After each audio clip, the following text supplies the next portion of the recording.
একটা চর মেরে বলল, কুত্তার বাচ্চা, ছোট লোক, তুই কে আর তুই এখানে বসলি কেন?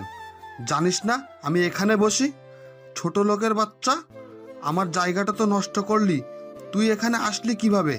না থাক, তোকে বলতে হবে না, তুই যা এখান থেকে। আমি কোনো কিছু না বলে গালে হাত দিয়ে ওখান থেকে চলে আসছিলাম। তখন ছেলেটা, ছোট লোকের বাচ্চা, কালু আমার সামনে যেন তোকে আর না দেখি, তাহলে কিন্তু তোকে আমি খুন করে ফেলবো, বলে দিলাম। আমি কিছু না বলেই শুধু মাথা নাড়ালাম। তারপর শেষের একটা বেঞ্চে গিয়ে বসতে যাব, তখন দেখি একটা মেয়ে আমার দিকে তাকিয়ে আছে। আপনি কি কিছু বলবেন? ওই ছোট লোকের বাচ্চা, তোর তো সাহস কম না, তুই আমার সাথে কথা বলতে এসেছিস? তারপর আরো কটু কথা বলল। আমি শুধু শুনে যাচ্ছি, একটা কথা বলতে পারলাম না। এমন সময় স্যার আসলেন, সবাই সবার জায়গায় বসলো। আমি দাঁড়িয়ে আছি। স্যার আমাকে দেখে বলল, এই ছেলে এদিকে আয়। আমি গেলাম। তুই এখানে কেন? আর তোকে এখানে কে ঢুকতে দিল? ভিক্ষে করার জন্য কলেজেও চলে এসেছিস ছোট লোক একটা? যা এই ক্লাস থেকে বের হ। স্যার আমাকে ক্লাস থেকে বের করে দিলেন। আমি বাইরে বের হয়ে দরজায় দাঁড়িয়ে স্যারের ক্লাসটা করছিলাম। এমন সময় প্রিন্সিপাল স্যার আমাদের ক্লাসের সামনে আসলেন। স্যার আমার কাছে এসে বললেন, বাবা তুমি বাইরে কেন? আমি স্যারকে দেখে অবাক। ইনি তাহলে আমাদের কলেজের প্রিন্সিপাল স্যার? আমি চুপ করে আছি। প্রিন্সিপাল স্যার বলল, চলো ক্লাসে। আমি স্যারের পিছে পিছে গেলাম। স্যার আমাকে বসতে বলে কিছু কথা বলে চলে গেলেন। আমি বসে আছি শেষের ওই মেয়েটার পাশে, কারণ কোনো বেঞ্চ ফাঁকা নাই। প্রিন্সিপাল স্যার যাওয়ার পর মেয়েটা দাঁড়িয়ে, স্যার, আমি এই ছোট লোকের বাচ্চাটার সাথে বসতে পারবো না। ছোট লোকটা শরীর থেকে কুত্তার মতো গন্ধ লাগছে। এটা শুনে ক্লাসের সবাই হাসতে লাগলো, আর আমার লজ্জাতে চোখে পানি চলে আসলো। আমি দাঁড়িয়ে দাঁড়িয়ে সেই দিন সব ক্লাস করে যাচ্ছি, আর সব স্যারগুলোর মুখে একই কথা, ছোট লোক আর কালু। সেই দিন ক্লাস করে বের হচ্ছি, এমন সময় প্রিন্সিপাল স্যারের সাথে আমার দেখা। আমি স্যারকে আমার সব সমস্যার কথা বললাম। স্যারের মনে হয় আমার উপর একটু মায়া হলো, তাই স্যার নিজেই বললেন, আমার সাথে আসো। আমি স্যারের পিছে পিছে গেলাম। এটা তো লাইব্রেরি। স্যার আমাকে বইগুলো দিলেন। আমি অনেক খুশি, তাই বইগুলো নিয়ে তাড়াতাড়ি করে বাইরে যাচ্ছিলাম। এমন সময় কিছু একটা সাথে ধাক্কা খেলাম। তাকিয়ে দেখি রুমি আপু পড়ে আছে।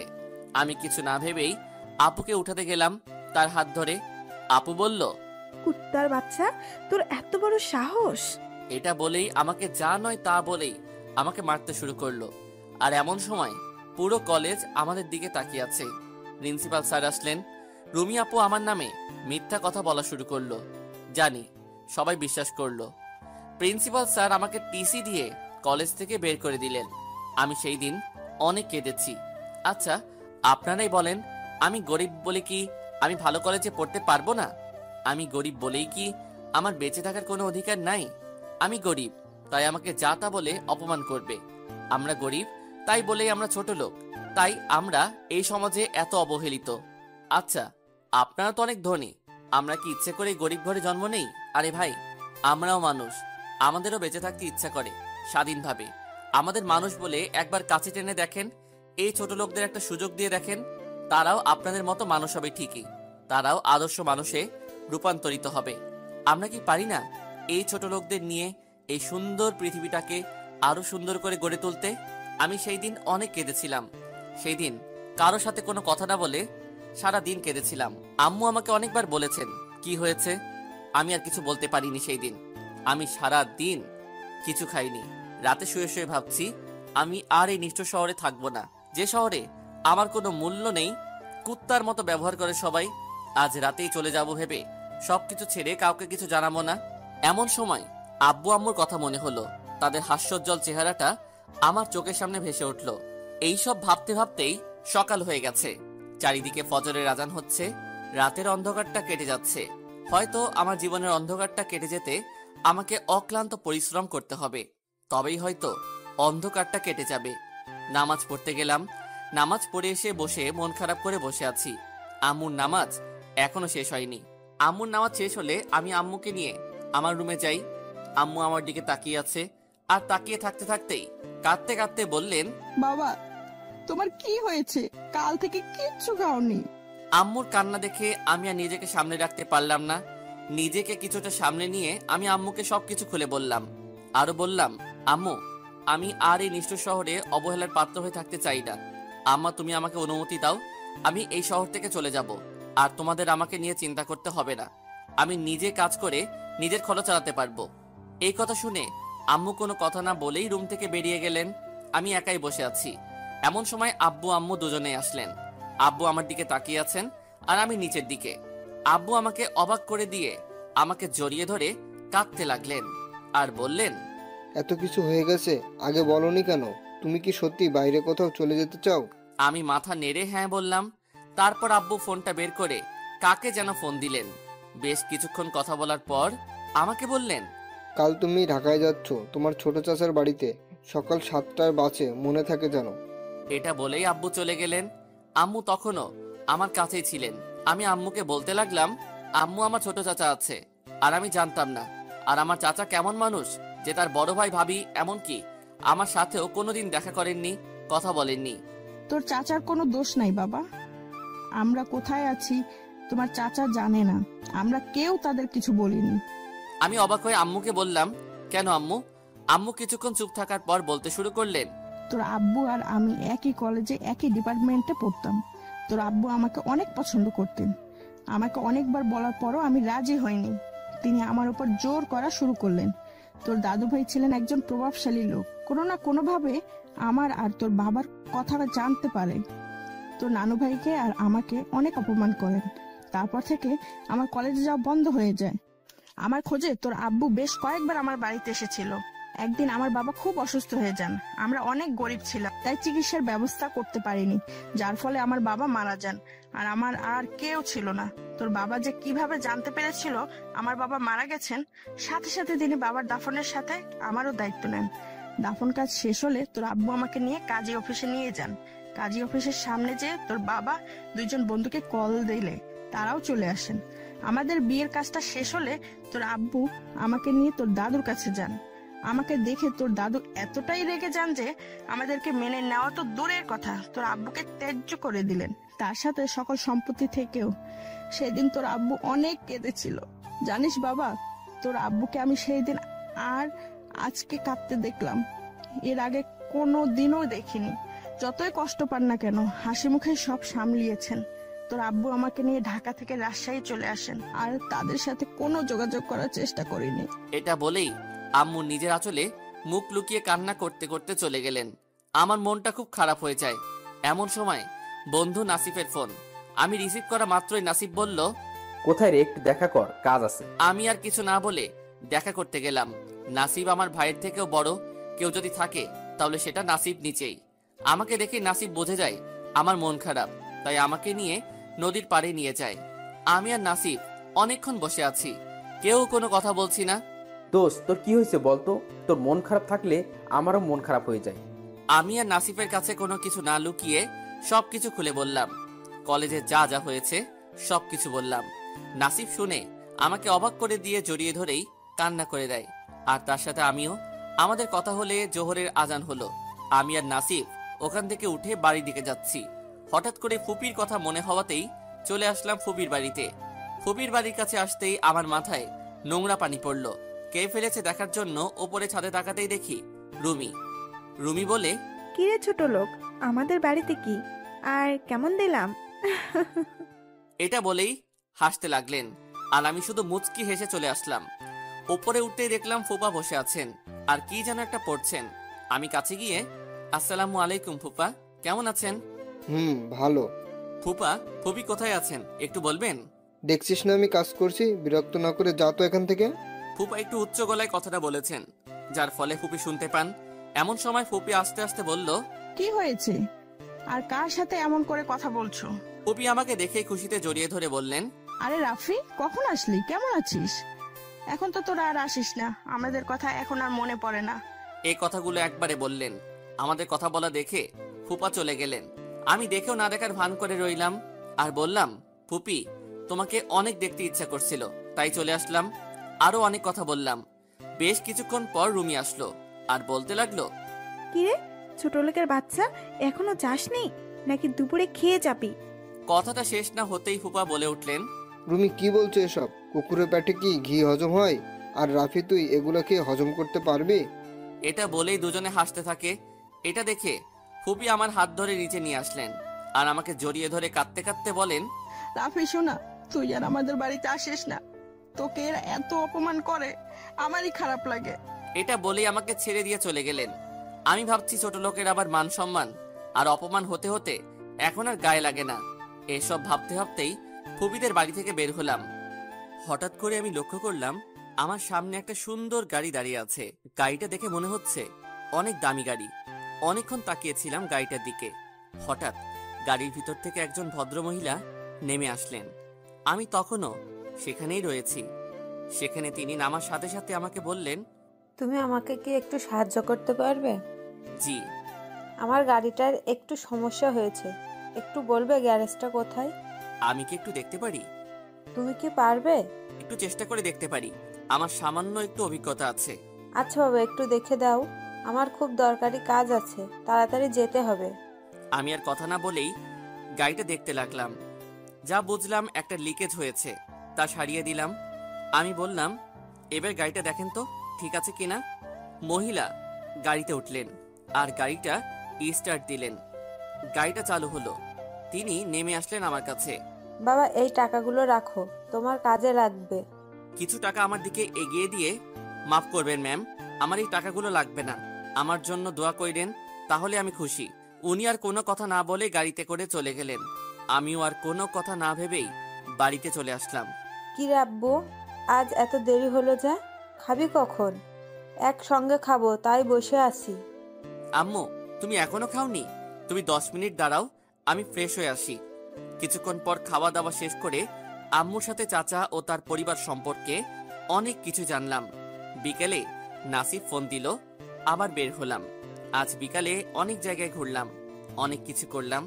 লাস্টে একটা জায়গায় বসলাম, আমাদের প্রিয় জায়গা, নদীর পাড়ে বসে আছি। এমন সময় নাসিব বলল, রাফি, কাল তো ঢাকায় যাবি, আমাকে ভুলে যাবি না তো? আমি কিছু না বলেই জড়িয়ে ধরলাম আর বললাম, আমার তো ভাই নাই, তুই আমার সেই ভাই, তোকে আমি কিভাবে ভুলবো বল। নাসিব আর আমি গল্প করতে করতে আমাকে বলল, রাফি চল তো, আমার বাড়িতে একটু কাজ আছে।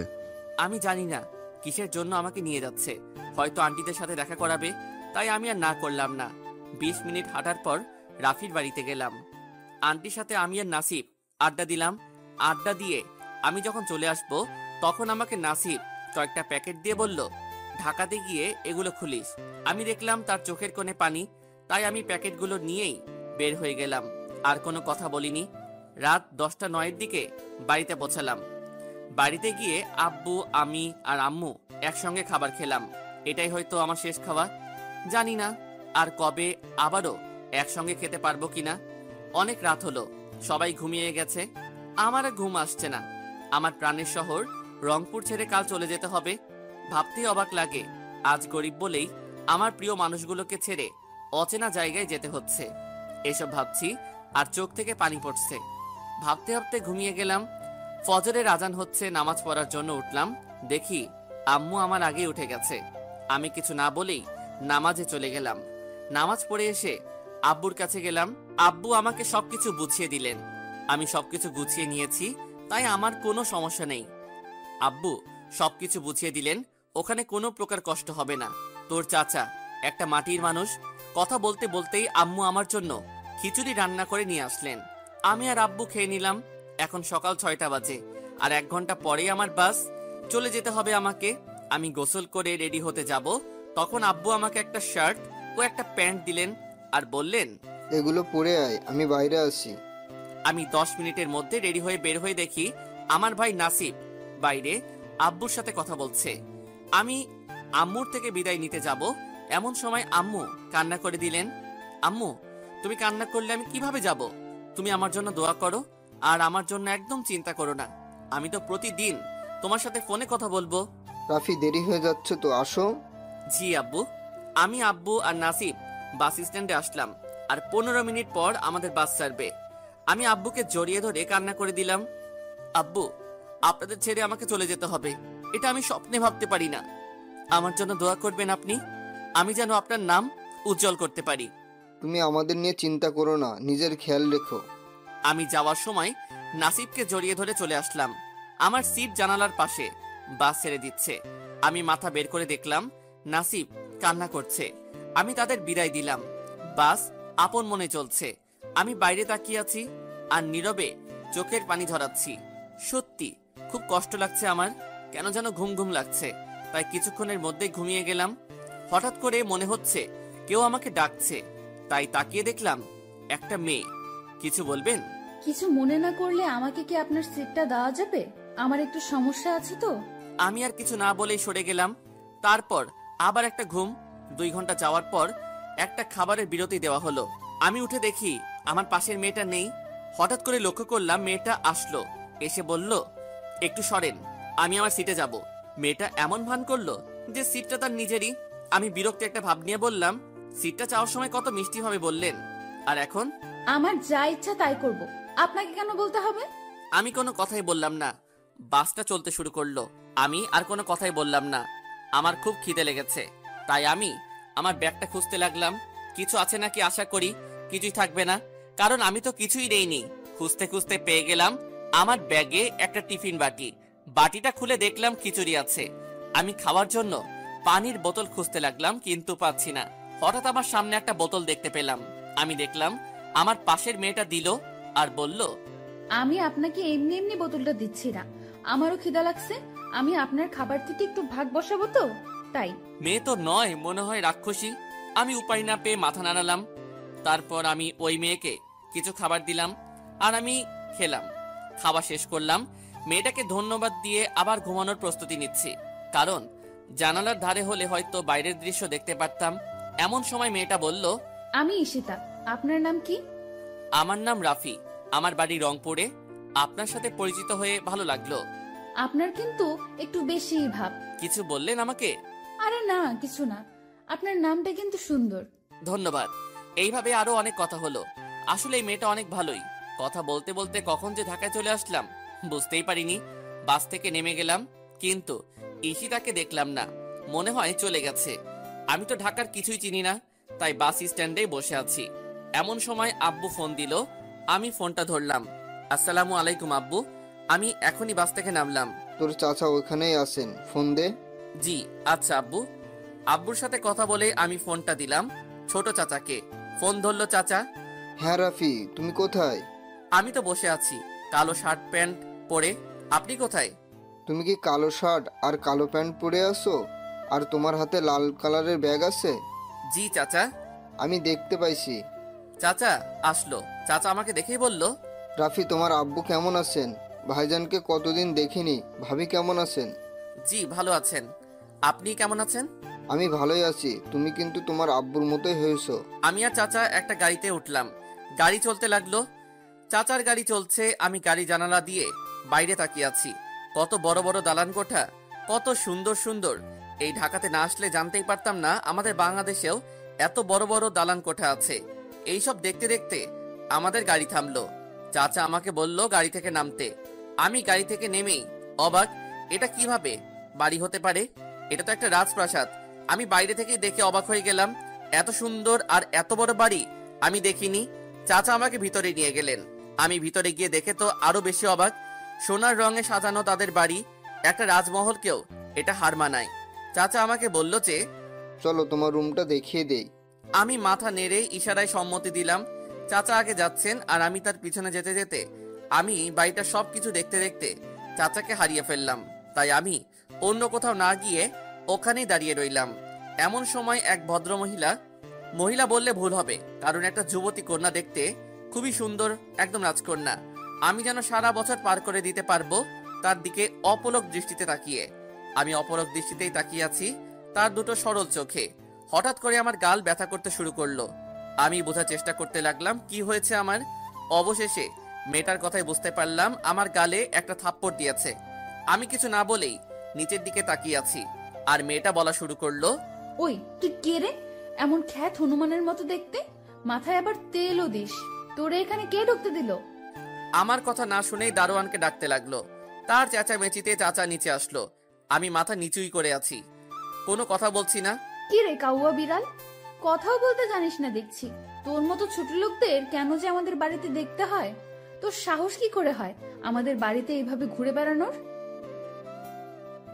এটা বলেই আনিশার গায়ে যত জোর ছিল তত জোর দিয়েই আমাকে একটা থাপ্পড় মারলো। থাপ্পড়টা এত জোরে ছিল যে আমার ঠোঁট কেটে রক্ত বের হয়ে গেছে। আমার চোখেও কি কারণে পানি চলে এসেছে, মাথাটা ঝিমঝিম করছে, তাই আমি সেখানেই বসে গেলাম। এমন সময় চাচা এসে তার একমাত্র আদরের রাজকন্যাকে একটা থাপ্পড় দেয় আর বলে, এই ছেলেটা কে তুমি জানো? যাও ওর কাছে ক্ষমা চাও। আমি কোনো মানুষরূপী কোনো পশুর কাছে ক্ষমা চাইতে পারবো না। আনিশা এটা বলেই কান্না করতে করতে চলে গেল। আমি পরিস্থিতি স্বাভাবিক করার জন্য বললাম, চাচা আমার রুমটা একটু দেখিয়ে দিবেন? চলো।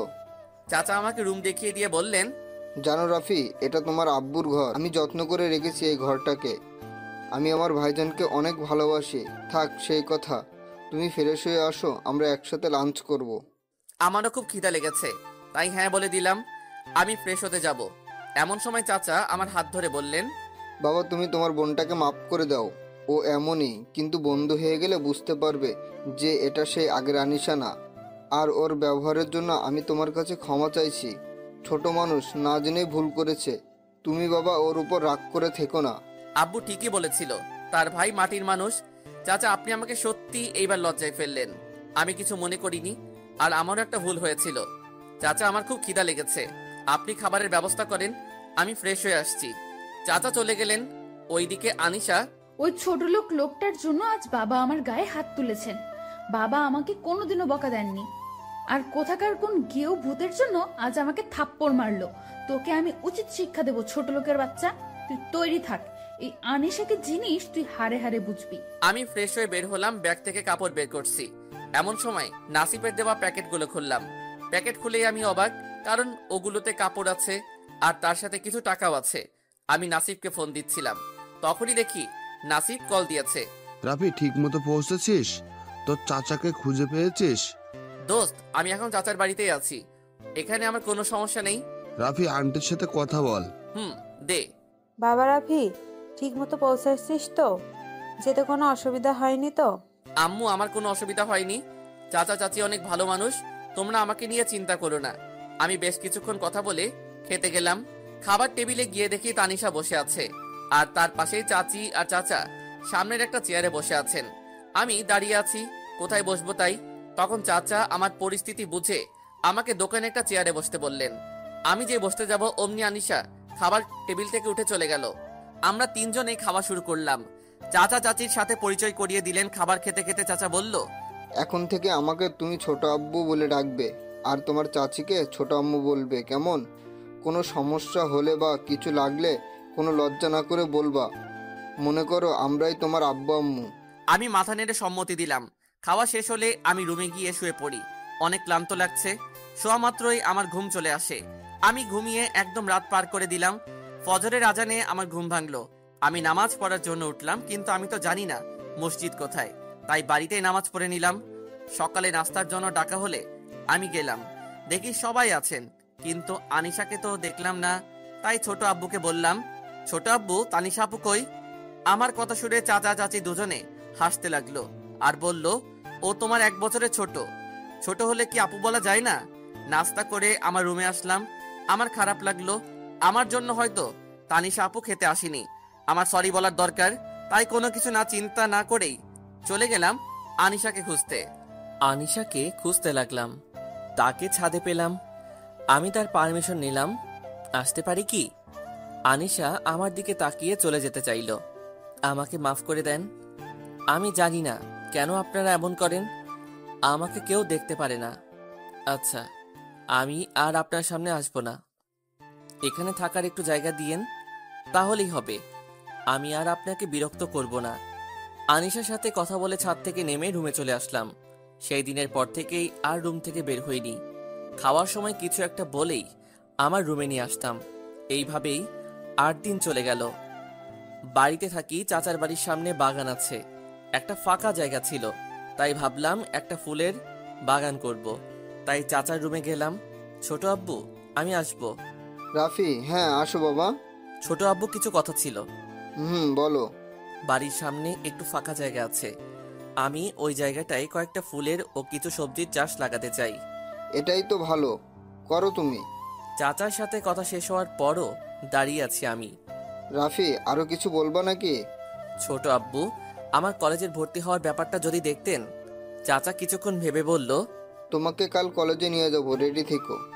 জি। আমি অনেকটা খুশি হয়ে তারপর আমি চাচার রুম থেকে বের হয়ে আসছিলাম, তখন দেখি আনিশা দাঁড়িয়ে আছে। আমি আনিশাকে দেখে মাথা নিচু করে চলে আসছিলাম। রাফি, তোমাদের সাথে আমার কথা আছে, ছাদে আসো। এটা বলেই আনিশা চলে গেল। আমিও কিছু না বলে তার পিছু পিছু চলে গেলাম। আপনি কি বলবেন? আমি আসলে ইচ্ছে করে আপনার সামনে যাইনি। আমি চাচার সাথে দেখা করতে গেছিলাম, কিছু কথা ছিল। মাথা নিচু করেই বললাম। কি বললা বাবাকে? কলেজে ভর্তি হওয়ার জন্য আমি রংপুর থেকে ঢাকাতে এসেছি। তা তুমি কোন কলেজে ভর্তি হবা? কিছু ঠিক করলা? যে কোনো একটা কলেজে ভর্তি হতে পারলেই হবে। আমি শুধু পড়াশোনা করতে চাই। রাফি, আমি তোমাকে একটা কথা বলার জন্য এখানে ডেকেছি। জি বলেন। I am sorry, sorry for everything. Please forgive me. Y?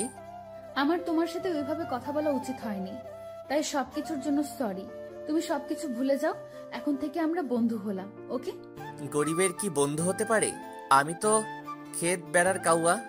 কেন হতে পারে না? গরিবরা কি মানুষ হয় না, নাকি তারা ইচ্ছে করেই গরিব হয়? সবাই তো আল্লাহর সৃষ্টি। আনিশার কথাটা আমার সত্যি অনেক ভালো লাগলো। তাকে বিশ্বাস করতে ইচ্ছে করছে। সে প্রমাণ করলো সবাই এক হয় না। আমি হ্যাঁ বলে দিলাম। তারপর আমি রুমে চলে আসলাম।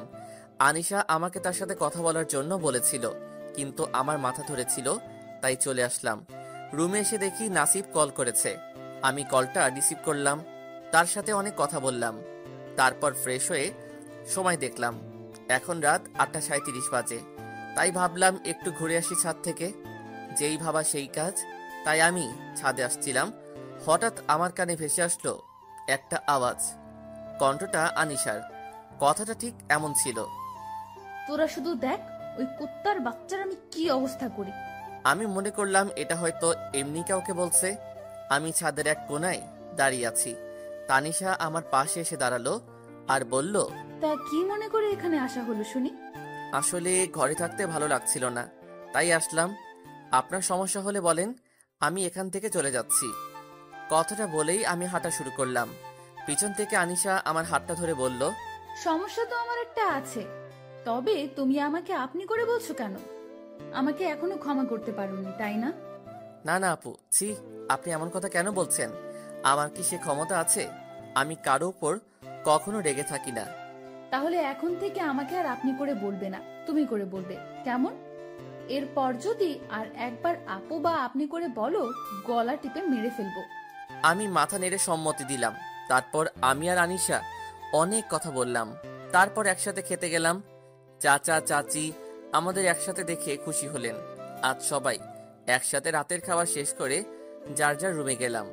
আমি রুমে এসে আব্বু আম্মুর সাথে কথা বলে ঘুমাতে যাব, এমন সময় আনিশার কথাগুলো আমার মনে হতে লাগলো। সত্যি আনিশা অনেক ভালো, আর ভালো হবেই না কেন?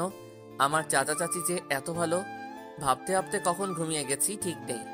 সকালে কারো ডাকে ঘুম ভাঙলো। চোখ মেলে দেখি আনিশা। আমি মনে হয় স্বপ্ন দেখছি, তাই আবার ঘুমিয়ে গেলাম। হঠাৎ মনে হলো টিনের চাল দিয়ে পানি পড়ছে, তাই আমি তাড়াতাড়ি উঠে হাতের কাছে যা ছিল তা বিছানার উপর রাখলাম। আরে, আমি তো ভুলেই গেছি আমি চাচার বাড়িতে আছি। এখানে তো বৃষ্টি পড়ার কথা না। সামনে তাকিয়ে দেখি আনিশা জগ হাতে দাঁড়িয়ে আছে। আমি লজ্জা মাখা কণ্ঠে বললাম, এই সব তোমার কাজ? আনিশা হাসতে হাসতে শেষ। তার হাসিটা যে এত সুন্দর তা বলে বোঝাতে পারবো না। আমি এক দৃষ্টিতে তার দিকে তাকিয়ে আছি। আনিশা বিষয়টা বুঝতে পেরে বলল, তুমি রেডি হয়ে নিচে আসো, নাস্তা করে কলেজে যাব। এটা বলেই আনিশা চলে গেল। অজান্তেই আমারও মুখে হাসি ফুটে উঠল। তারপর নাস্তা করে বেরিয়ে গেলাম কলেজে। আমি আর আনিশা একটা গাড়িতে যাচ্ছি। আনিশা গাড়ি ড্রাইভ করছে। চাচা কাল রাতেই সব ব্যবস্থা করে রেখেছেন। আনিশা আমাকে নিয়ে কলেজের খানিকটা দূরে নামাই দিয়ে বলল, একটা রিক্সা করে আসো। আমিও তাই করলাম। তারপর প্রিন্সিপালের রুমে গিয়ে আমার পরিচয় দিলাম। তিনি আমার চাচাকে ফোন দিয়ে আমার ভর্তি কনফার্ম করলেন।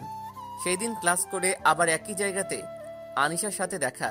সে আমাকে দেখে বলল গাড়িতে আসতে। আমিও গাড়িতে উঠলাম। তারপর সকালের ঘটনাটা জানতে চাইলাম, তাই সে বলল একটা ফ্রেন্ডকে নাকি নিতে যাওয়া লাগে। আমাদের বেশ ভালোই বন্ধুত্ব হয়ে যায়। আর আমি প্রতিদিন এক জায়গাতে নামতাম আর উঠতাম কলেজের পথে। এইভাবে কয়েক মাস পার হয়ে গেল। আমাদের পরীক্ষার রেজাল্ট দিল। আমি ফার্স্ট ক্লাসে পাশ করেছি আর আনিশা কোনো রকম পাশ করে, যার ফলে চাচা একটু রাগ হয় আর আনিশাকে বকা দেয়। এতে আনিশার রাগ আমার উপর আরো বেড়ে যায়। তার মধ্যে প্রতিশোধের আগুন জ্বলে ওঠে।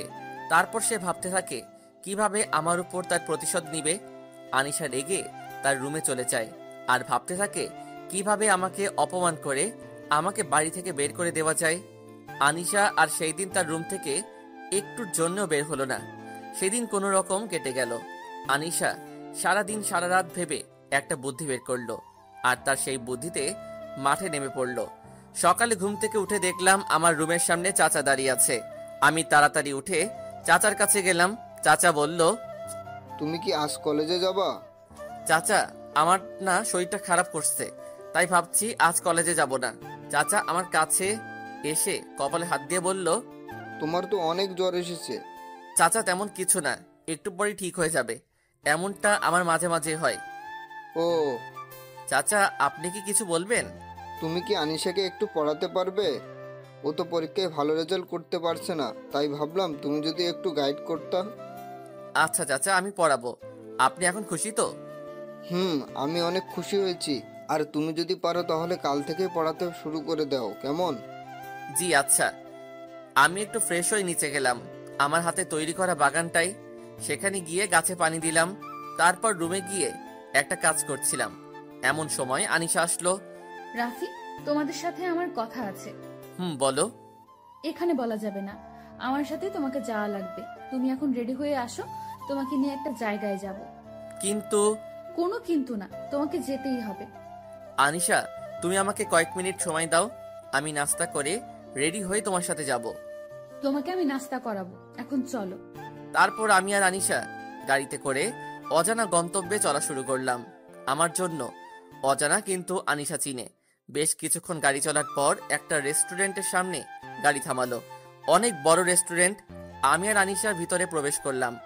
আনিশা আর আমি রেস্টুরেন্টের শেষ টেবিলে গিয়ে বসলাম। আনিশা খাবার অর্ডার দিল। আমি চুপচাপ বসে আছি মাথা নিচু করে, কারণ আনিশাকে আজ অনেক সুন্দর লাগছে। সাদা ড্রেস, কালো খোলা চুল, সামনে হালকা বাদামি করা, ঠোঁটে আমার কাছে সত্যি অসাধারণ লাগছে। আমার কথা ছিল, তুমি এইভাবে নিচে তাকিয়ে থাকলে কিভাবে বলবো? তুমি বলো, আমি শুনছি। দেখো, তোমাকে একটা কথা বলি, আমি কোনো ভঙ্গিমায় যাচ্ছি না, তোমাকে সরাসরি বলছি। এটা বলেই আনিশা আমার হাত ধরে ফেলে। আমি অবাক হয়ে তার দিকে তাকালাম। আমি তোমাকে ভালোবাসি, জানি তুমিও আমাকে ভালোবাসো। আনিশার কথাটা শেষ হওয়ার আগেই খাবার চলে আসলো। আমি আনিশাকে আর কিছু না বলতে দিয়ে, আপনি এগুলো কি বলছেন? আপনি কোথায় আর আমি কোথায়? আপনার কথা ভুল হচ্ছে, আর আমি আপনাকে কোনোদিনও ভালোবাসতে পারবো না, আমাকে মাফ করবেন। এটা বলেই আমি চলে আসতে যাব, তখন আনিশা বলে, আমি তোমাকে সত্যিই ভালোবাসি। আচ্ছা, আমাকে না ভালোবাসার একটা কারণ বলো, আমি আর তোমাকে বিরক্ত করব না। আর আমি কোন দিক দিয়ে কম? আমার সবকিছুই আছে, কি নেই আমার? টাকা, সম্পদ সব আছে।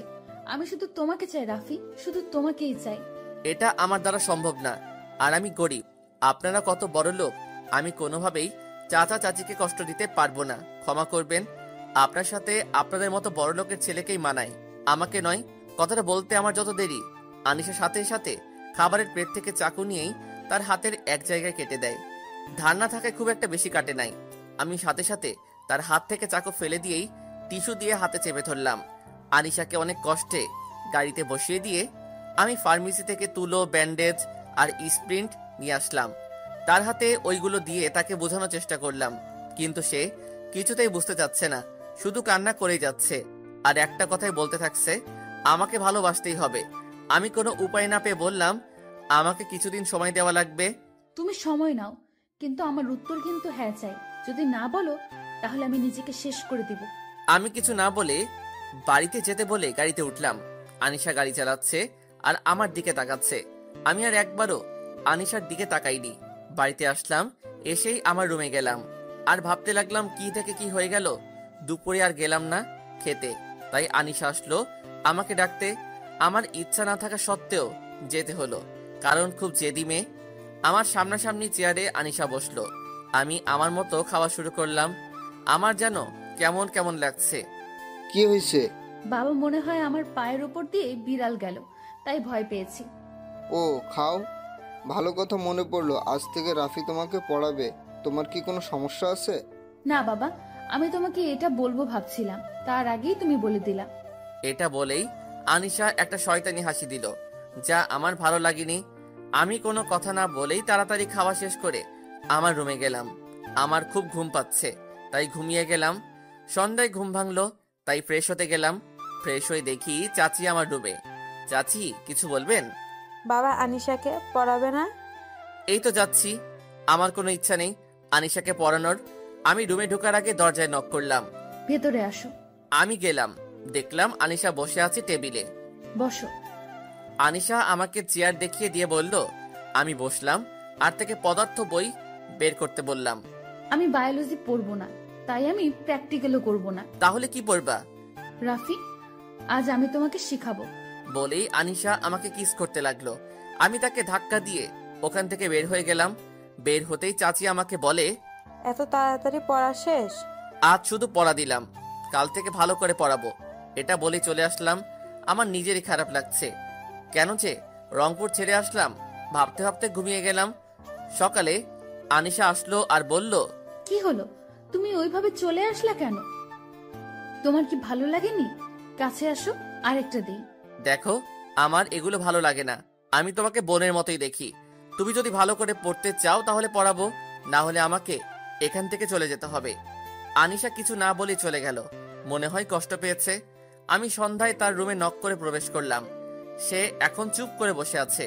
আমি তাকে পড়ালাম, পড়া দিলাম। সে কোনো বাড়তি কথা বলেনি। এটা আমার ভালোই লাগলো। এইভাবেই আমার দিন যাচ্ছে। আমাদের আবার পরীক্ষা শুরু হলো। এই কয়েকদিনে আমিও আনিশাকে মনে মনে ভালোবেসে ফেলেছি।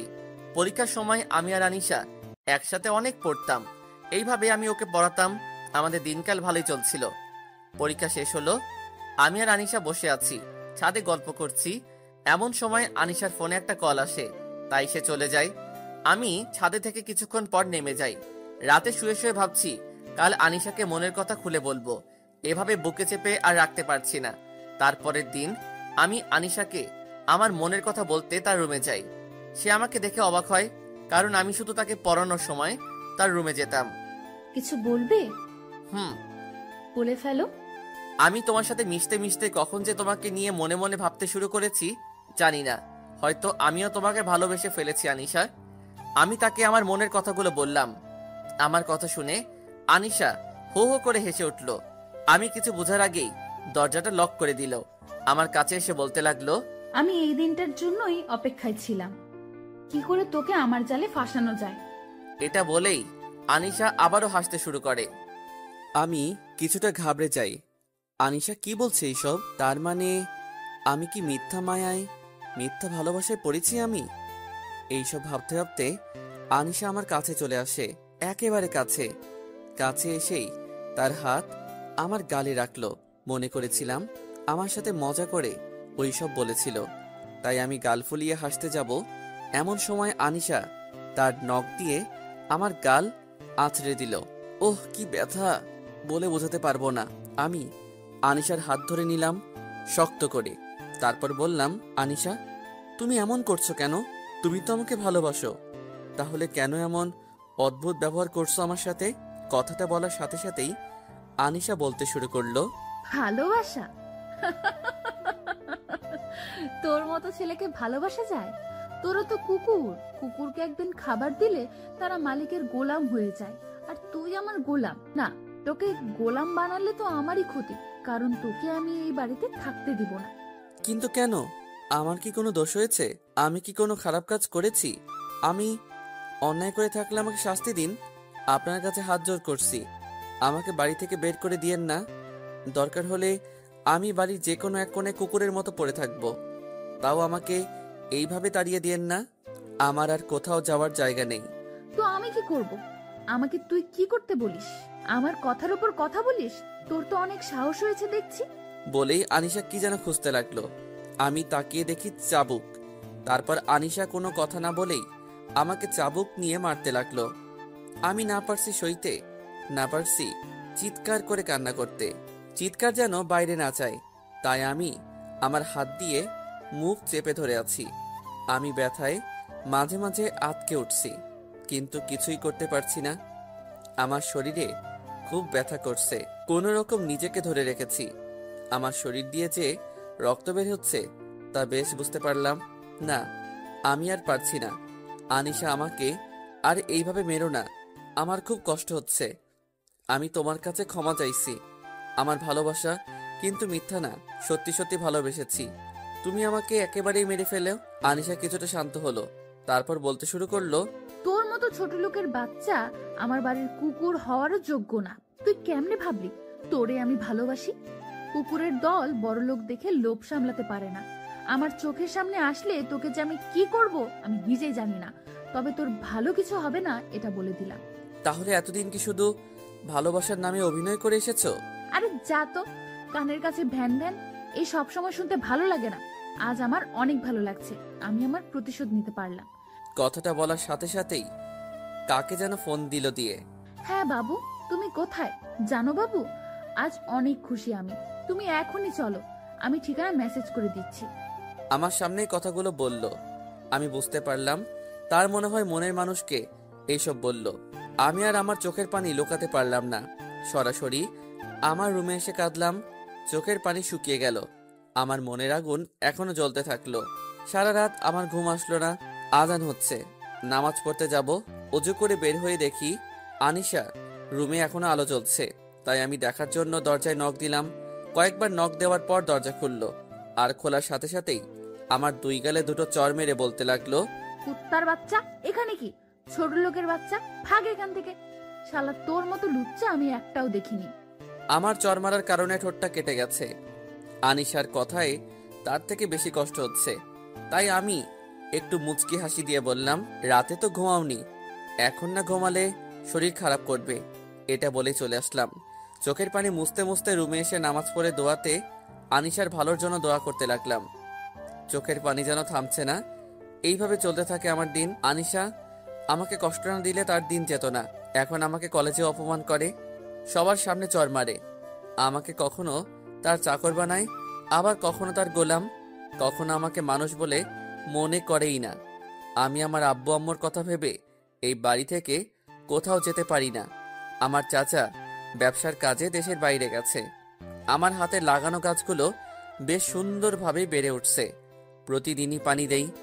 আনিশা আগের থেকে অনেক পাল্টে গেছে। চাচির সাথেও এখন খারাপ ব্যবহার করে। চাচি সুযোগ পেলেই অপমান করে দেয়।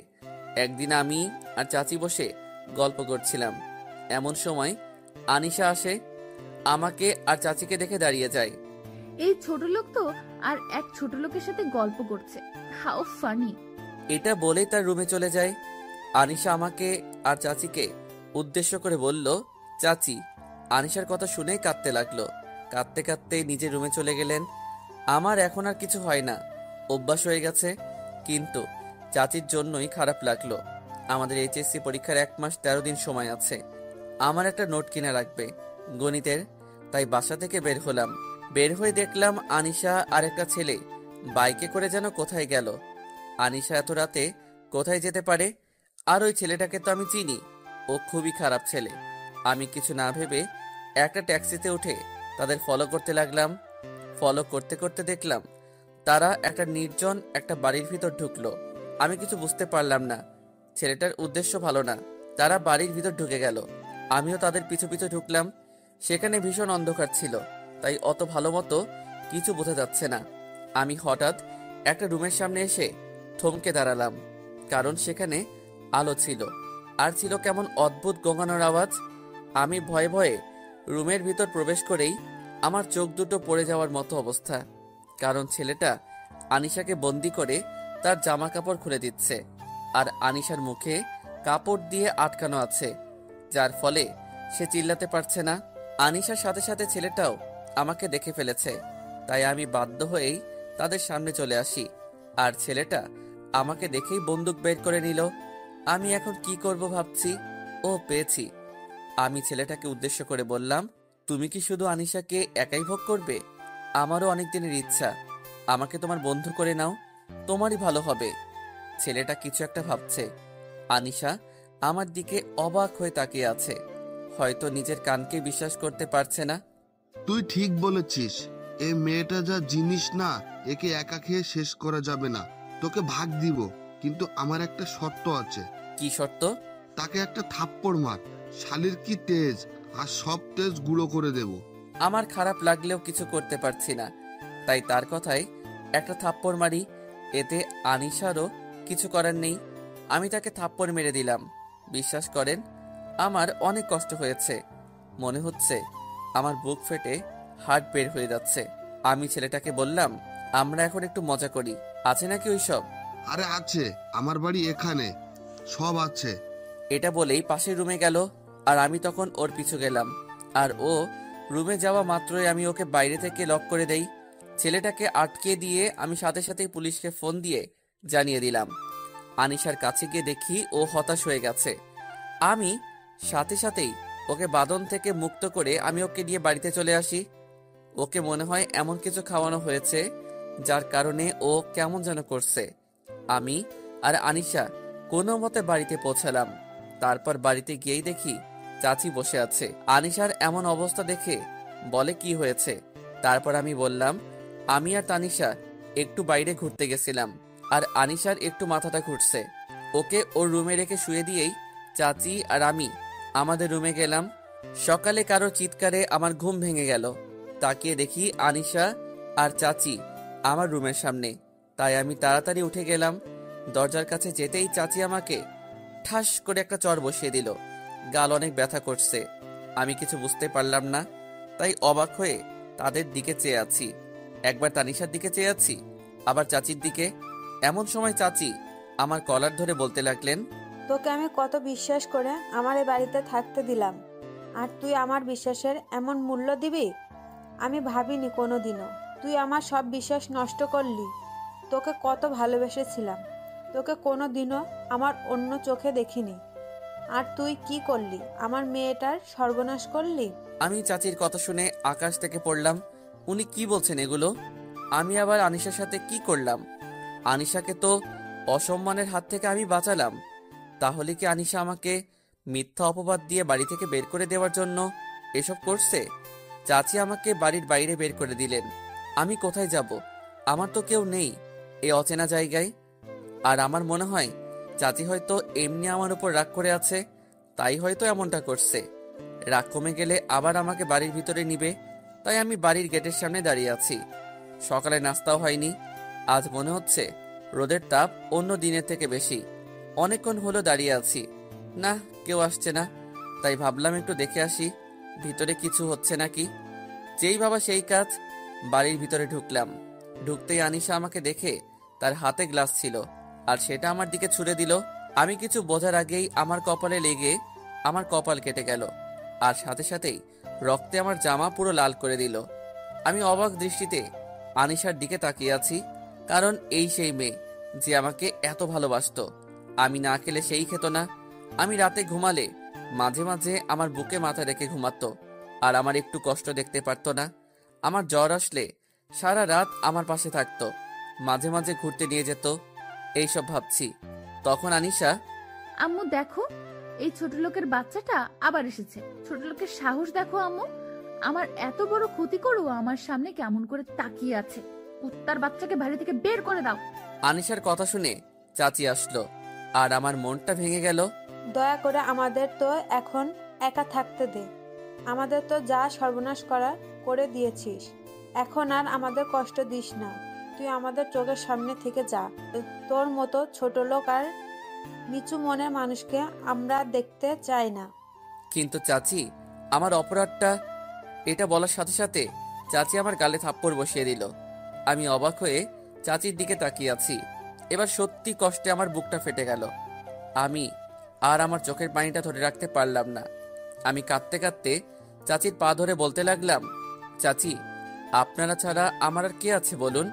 আমি তো এই শহরের কিছুই চিনি না, আর আমি সত্যি অসহায়ের মতো হয়ে যাব। আমি আনিশার কোনো সর্বনাশ করিনি, তবুও আপনারা না হয় আর 2টা মাস আমাকে থাকার সুযোগ দেন।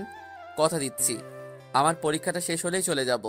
আমাকে থাকতে দেন, সারাদিনে না হয় একবেলা খেতে দিবেন, আমাকে বাড়ি থেকে বের করে দিয়েন না। আমি শেষ পর্যন্ত আনিশার পাও ধরলাম, কিন্তু আমাকে থাকতে দিল না। আর এইদিকে আমাকে তাদের বাড়ি থেকে বের করে দিল একটা কুকুরের মতো। আরে ভাই, আমার দোষ কি জানেন? আমরা গরিব, আমরা ছোট লোক। আরও একটা দোষ, মানুষের ভালো করতে নেই, যদি করেন তাহলে তার ফল আপনাকে পেতেই হবে। তাই আমিও পেলাম। আমার কি দোষ ছিল? আমি এখন কার কাছে যাব, কি করব? আমার যে মা বাবা স্বপ্নটা পূরণ করতে হবেই, এইসব ভাবছি আর হাঁটছি। এমন সময় একটা বড় গাছের নিচে আসলাম, সেখানে হেলান দিয়ে বসলাম, আর সাথে সাথেই বৃষ্টি শুরু হয়ে যায়।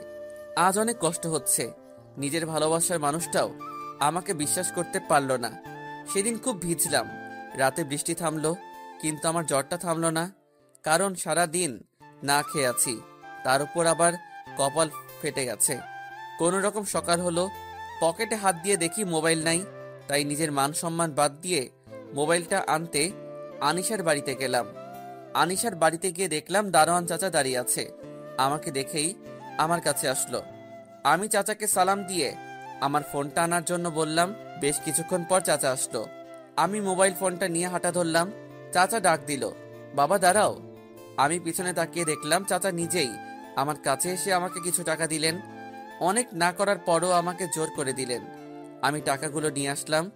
আমি টাকা দিয়ে কিছু কিনে খেলাম। আমার গন্তব্য এখন ওই বড় গাছটার নিচে। আমি হাঁটছি, দূর থেকে মনে হচ্ছে ওটা আনিশা। আমি দাঁড়িয়ে গেলাম। হ্যাঁ, ওটা আনিশাই। আনুষা ক্লিনিকের সামনে দাঁড়িয়ে আছে। কেন, কিছু হয়েছে নাকি আনিশার? একটু কি দেখা করে আসবো নাকি? না থাক, কি মনে করবে। কিন্তু আনিশা এখানে কি করছে? আনিশার সামনে একজন মহিলা দাঁড়ালো, তার মুখ দেখতে পারছি না, তাও মনে হলো ওটা চাচি হবে। চাচি আর আনিশা গাড়িতে উঠে চলে গেল। আমি কৌতূহল বশত ক্লিনিকের ভিতরে গেলাম। সেখানে একজন ডাক্তারকে পরিচিত লাগছে, কোথায় যেন দেখেছি, মনে পড়ছে না। হ্যাঁ, মনে পড়েছে, এটা তো আনিশাদের ফ্যামিলি ডাক্তার। আমার ভালোই হলো, আমি সহজেই জানতে পারবো, আর ওনার সাথে আমার সম্পর্কটাও ভালো।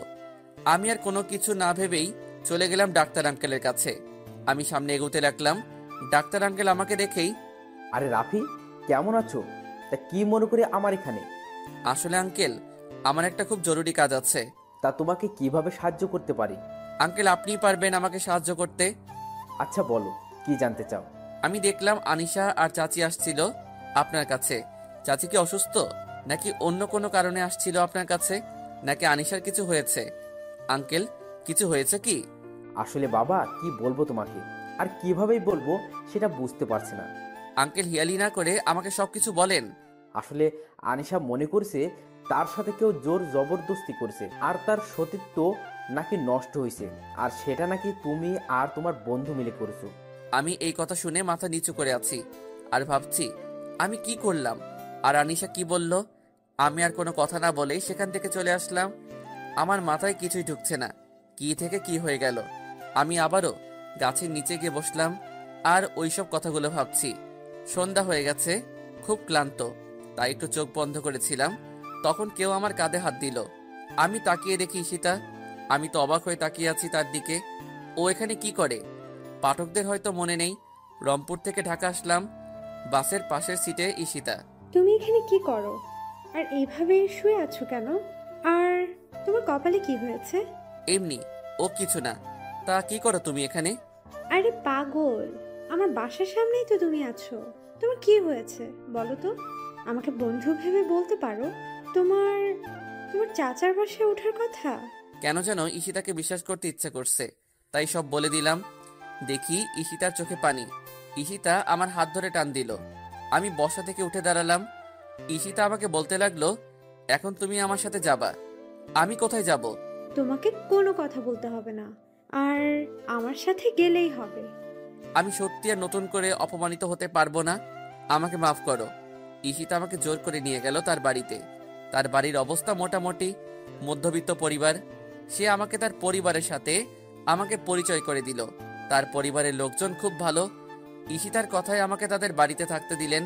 আমি ঈশিতাকে বললাম, ঈশিতা, আমার জন্য তোমাদের কষ্ট করা লাগবে না, তোমরা থাকো, আমি যাই। ঈশিতা আমার হাত ধরে বলল, সবাইকে আনিশার মতো মনে করো কেন? বন্ধুর বাড়িতে তো থাকাই যায় নাকি? আমি অনেক চিন্তা ভাবনা করলাম, যেভাবেই হোক আমি পরীক্ষাটা দিব, তাই রাজি হলাম। ঈশিতা আমাকে একটা ঘর দেখিয়ে দিল আর বলল ফ্রেশ হয়ে আসো। আমি ফ্রেশ হয়ে আসলাম। সবাই একসাথে রাতের খাবার খেলাম। ঈশিতার বাবা নেই, তার আম্মা আর একটা বড় ভাই আছে। উনি ব্যবসার কারণে বেশিরভাগ সময় বাইরে থাকে। ঈশিতা তার ভাইয়ার রুমে আমার থাকার ব্যবস্থা করলো। আনিশাদের ওখান থেকে আসার সময় দারোয়ান চাচার হাতে একটা চিঠি দিয়ে এসেছিলাম আর বলেছিলাম পরীক্ষাটা শেষ হলে যেন আনিশাকে দেওয়া হয়। আর ওইদিকে আনিশার রিপোর্ট ঠিক আছে, তার সতীত্ব ঠিক আছে, তারপরেও তার মনে কোনো আক্ষেপ নাই। আমাকে তো তারা বাড়িছাড়া করতে পেরেছে, কিন্তু চাচি তার ভুল বুঝতে পেরেছে। এখন কিছুই করার নেই। ঈশিতা আর আমি একসাথেই পড়তাম, তাই তার বইগুলো নিয়ে আমি আর ঈশিতা পড়তাম। পরীক্ষার আর কিছুদিন বাকি আছে। আমার আর ঈশিতার প্রস্তুতি ভালোই। আমরা সারাদিনই একসাথে পড়াগুলো করতাম, গল্প করতাম, অনেক মজা করতাম। প্রথম পরীক্ষা আমার আর ঈশিতার একই কলেজে পরীক্ষার সিট বসেছে। আর আমি পরীক্ষার রুমে ঢুকতে দেখলাম আনিশা আর তার বান্ধবীরা সবাই গল্প করছে। আমি শুধু একবার দেখেই আমার সিট খুঁজতে লাগলাম।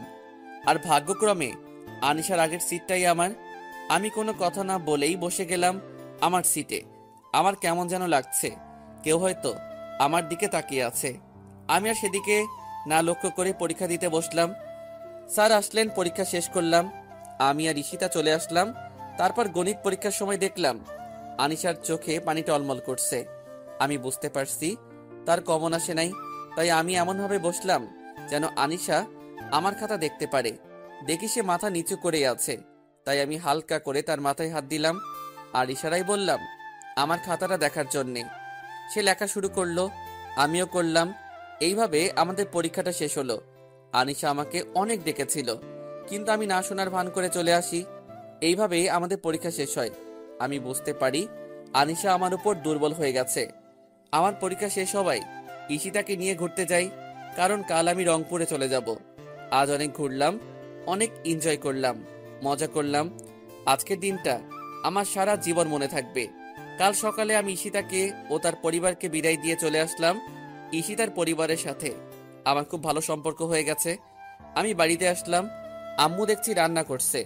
আম্মুকে সালাম করলাম। আম্মু আজ অনেক খুশি। আব্বুকে ফোন দিলাম। কিছুক্ষণের মধ্যেই আব্বু আসলো। আমি ফ্রেশ হয়ে সবার সাথে খাওয়া শেষ করে অনেক গল্প করলাম। জার্নি করে আসার কারণে আব্বু আমাকে ঘুমাতে বলল।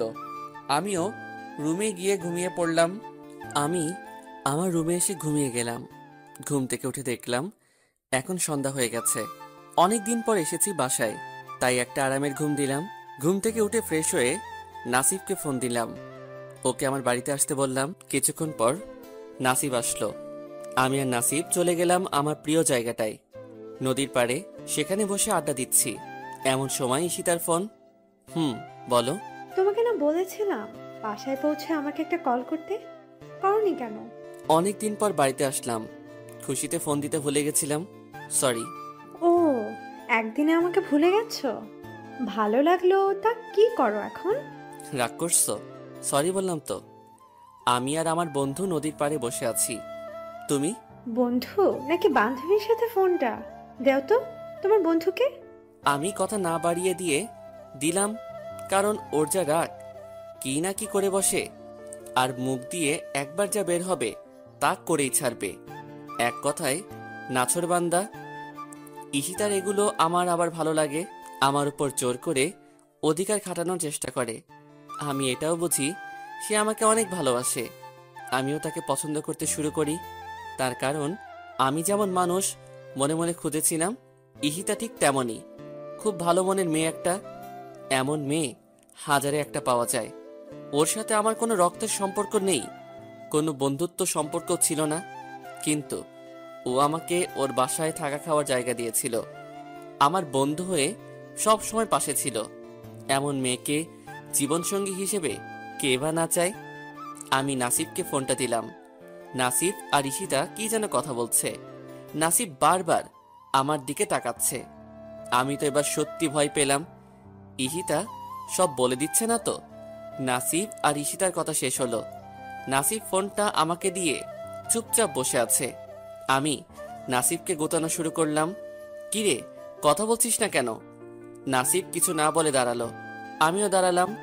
আমি যেই কথা বলতে যাব, নাসিব আমার বাম গালে এক থাপ্পড় দিল। নাসিব আমার হাত ধরে তার মাথায় হাত দিয়ে বলতে শুরু করলো, রাফি, আমাদের বন্ধুদের কসম, ঢাকাতে কি কি হয়েছে আমাকে সব বল। আমি আর অভিনয় করতে পারলাম না। চোখের পানি বাধা মানছে না। আমি নাসিবকে সব বললাম। এখন আনিশাকে আমি শুধু ঘৃণা করি। আমি আর আনিশার সামনে কোনো দিনও যাব না। নাসিবকে সবকিছু বলতে পেরে মনটা একটু হালকা লাগছে। নিজের কাছে এখন অনেকটাই ভালো লাগছে। নাসিবকে ঈশিতার কথা বললাম। রাত অনেক হয়ে গেছে, তাই আমি আর নাসিব নিজের বাড়িতে আসলাম। আমি বাড়িতে এসে খাওয়া শেষ করে আম্মু আব্বুর সাথে অনেক গল্প করে ঘুমিয়ে গেলাম। সকালে ঘুম ভাঙলে নামাজে গেলাম। নামাজ থেকে এসে আব্বুকে বললাম, আব্বু, আমিও আপনার সাথে কাজ করতে চাই। এখন তো আমি ফাঁকাই আছি, এই সময় কাজ করতে পারলে একটু ভালো হতো। আব্বু আম্মুর সাথে পরামর্শ করে বলল, কাজ কিন্তু খুব কঠিন, কিন্তু তুমি যখন চাইছো চলো না একদিন আমার সাথে। কাজ করতে ভালো না লাগলে আমাকে বলবা, কেমন? তোমার বেশি কষ্ট হলে আমি তোমাকে আর কাজ করতে দিব না। আব্বু, আপনি কোনো চিন্তা করেন না, আমাকে আপনার সাথে কাজে নেন, আমি পারবো ইনশাল্লাহ। আমি আর আব্বু কাজে গেলাম। আমি আব্বুর সাথে রাজমিস্ত্রির কাজ করতে গেলাম। আজ আমার কাজ হলো ইট নিয়ে 3য় তলায় দিয়ে আসা। আমার সাথে আরো একজন ছিল। আমি কয়েকবার কাজ করার পর আর পারছি না, তাও করতে লাগলাম। আমার পুরো শরীর ঘেমে গেছে। আমি আমার মতো কাজ করলাম। আজ অনেক ক্লান্ত লাগছে। আমার হাতে ফোসা পড়ে গেছে, হাত জ্বলছে। তবে কাজ শেষে যখন 300টা টাকা পেলাম, মনে হলো আমার কাছে এগুলো কোনো কষ্টই না। আমার জীবনে প্রথম রোজগারের টাকা। আজ আমি অনেক খুশি। সন্ধ্যার পর কাজ শেষ করে আমি আর আব্বু একসাথে কাজ করে বাসায় ফিরলাম। অনেকটা ক্লান্ত লাগছে। আমি আমার জীবনের প্রথম রোজগারের টাকা আম্মুর হাতে তুলে দিলাম। এতে আম্মু এত খুশি হলো যে বলার মতো না। আম্মু কেঁদে ফেলেছে। আমি আম্মুকে সান্ত্বনা দিলাম, আম্মু, তোমার এই ছোট ছেলেটা আর আগের ছেলেটা নেই, সে এখন বড় হচ্ছে। দোয়া করো আম্মু, জীবনে যেন কিছু একটা করতে পারি। আমি আজ একটু তাড়াতাড়ি খাওয়া দাওয়া করেই ঘুমাতে গেলাম, কিন্তু আমার শরীর খুব ব্যথা করছে।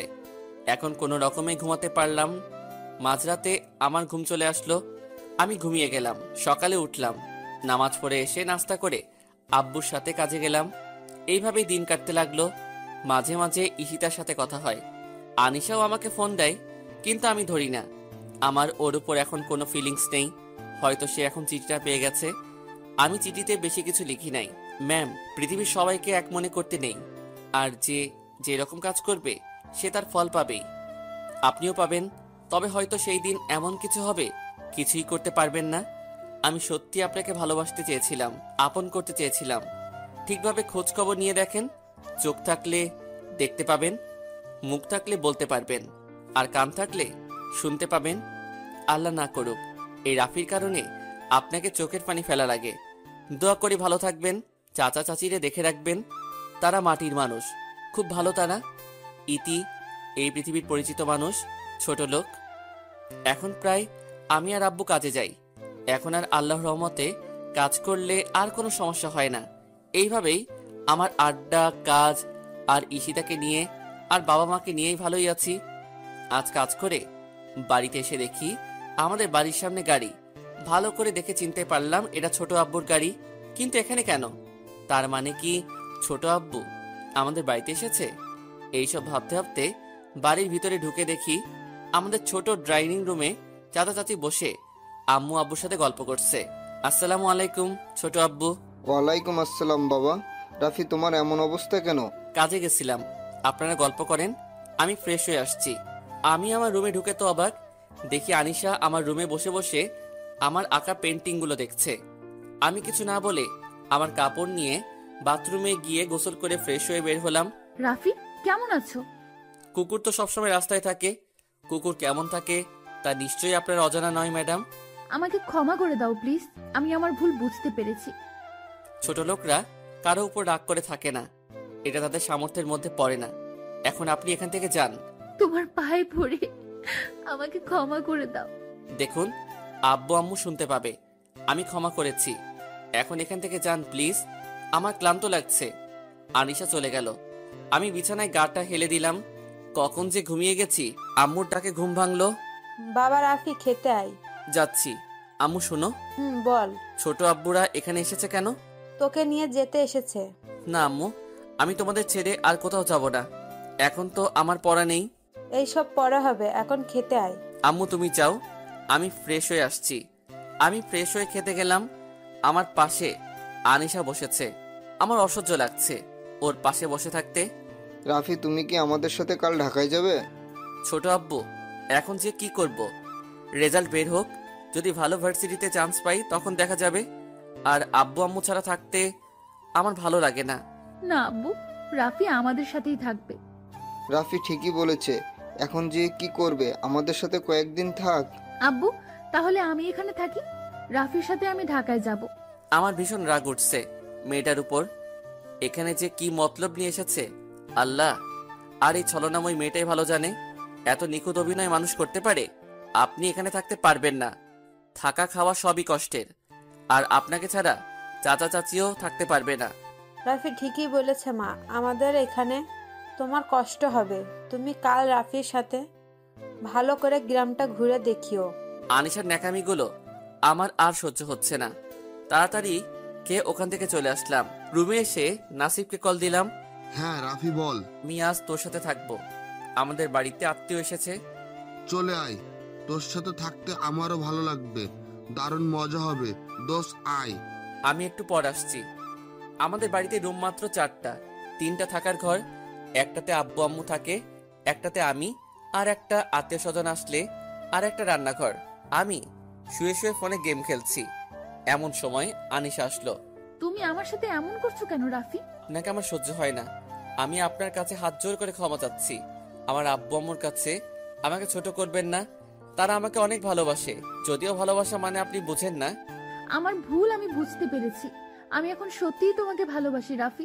আপনার মুখে সত্যি কোনটা মিথ্যা কোনটা আমি বুঝতে পারি না। আমি আর তানিশার কথা না শুনে রুম থেকে বের হয়ে আসলাম। আম্মু, আমি নাসিবের বাসায় যাচ্ছি থাকতে। সাবধানে যা। আচ্ছা। আমি নাসিবের বাসায় যাচ্ছি। এমন সময় ফোনটা বেজে উঠল। ইশিতা কল করেছে। হ্যালো। কেমন আছো? ভালো, তুমি? ভালো। রাতে খেয়েছো? তুমি? কি করো? হাঁটতেছি। তুমি? শুয়ে আছি। এত রাতে তুমি বাইরে হাঁটছো?